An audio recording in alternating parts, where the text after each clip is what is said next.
गोवा की चकाचौंध, समंदर की लहरें और फैनी का नशा।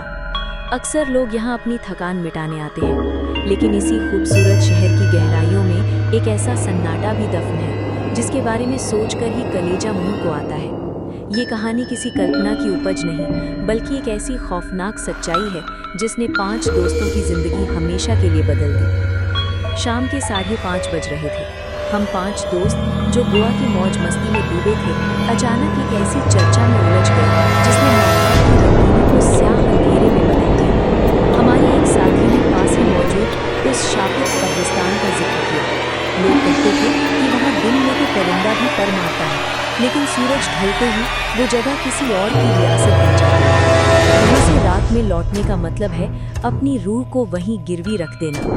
हम 2 दोस्त, मैं और अनुज, इसे महज एक अंधविश्वास मानकर हंस पड़े। खून में जवानी का उबाल था और मन में कुछ तूफानी करने की चाह।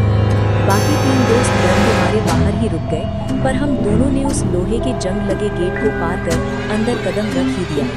शुरुआत में सब कुछ सामान्य था, वही सूखी पत्तियां, वही पत्थर की कब्रें। अनुज ने मजाक उड़ाते हुए कहा, देख लिया, कुछ नहीं है यहाँ, लोग बस डर रहे हैं। लेकिन उसकी बात पूरी होते ही जैसे कब्रिस्तान की फिजा बदल गई। अचानक हमारा सिर किसी भारी पत्थर की तरह वजनदार होने लगा, कान सुन्न होने लगे। हमें लगा शायद ये डर का मनोवैज्ञानिक असर है, लेकिन शरीर ने साथ देना छोड़ दिया।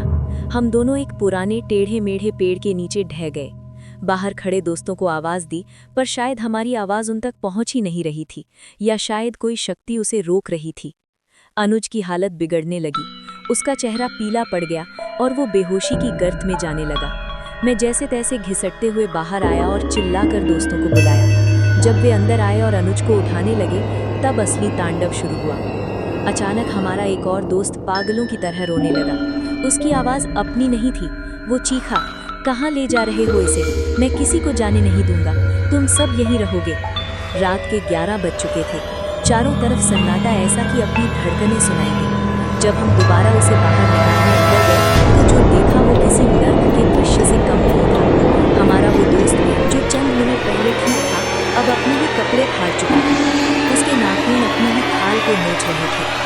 उसकी आंखें पूरी तरह सफेद हो चुकी थी, जैसे तितलियां गायब हो गई। चेहरा काला पड़ चुका था और आंखों के नीचे गहरे गड्ढे थे। वो अपने ही खून से सना हुआ था और एक ऐसी ताकत से भरा था जिसे 4 आदमी मिलकर भी हिला नहीं पा रहे थे।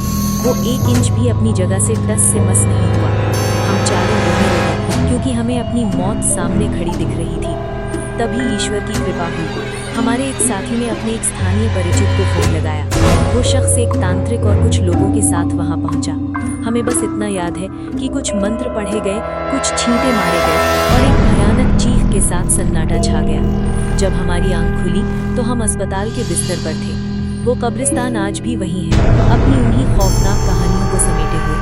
पर उस रात ने हमें सिखा दिया कि दुनिया में हर सुनी हुई बात सिर्फ कहानी नहीं होती। कुछ हकीकतें ऐसी होती हैं जिन्हें न देखा जाए तो ही बेहतर है।